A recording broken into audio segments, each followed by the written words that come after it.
apa yang sebenarnya ada di benak dokter pada saat mengetahui rekan sejawat dokter spesialis kandungan terjerat kasus asusila semacam itu?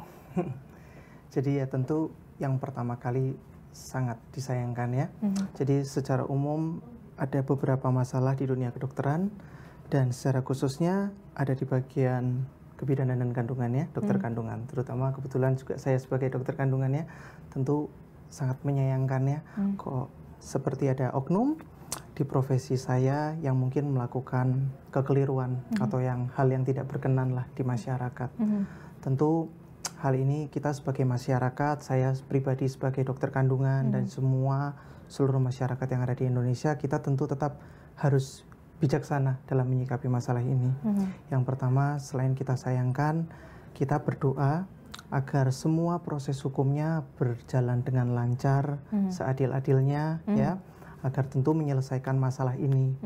Dan juga harapan saya sebagai pribadi dan juga mungkin ada banyak sekali masyarakat dan dokter ya, berharap mungkin kejadian ini justru bukan kayak seperti takbir kecil yang nantinya membuka yang lain, tapi hanya sedikit sandungan saja. Kita berharap hal-hal seperti ini tuh tidak akan terjadi lagi ke depannya.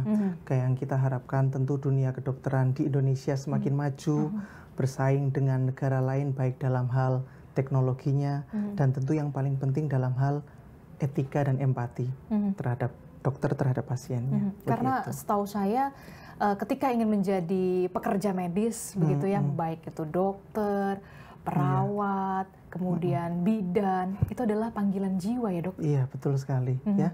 Jadi banyak sekali dokter di luar sana yang mungkin tidak terekspos sosial media ya, yang menjadikan profesi ini tuh sebagai cita-cita ya, jalan hidup dan memang panggilan hidup. Dan saya sendiri tentu kan sebagai dokter sudah tahu lah ya, kita mungkin secara umum sudah tahu bagaimana kompleks dan susahnya menjadi seorang dokter. Tentu saya pribadi nggak akan menciderai cita-cita saya, dan secara umumnya saya nggak akan mempermalukan juga menciderai profesi saya, yang juga sedikit banyak akan berdampak terhadap dokter-dokter lain, karena mungkin kan kepercayaan masyarakat terhadap dokter bisa terganggu atau menurun ya. Tergerus. Betul, tergerus, karena kalau kita masyarakat secara umum kan berhadapan dengan dokter atau mungkin dengan lembaga-lembaga lainnya.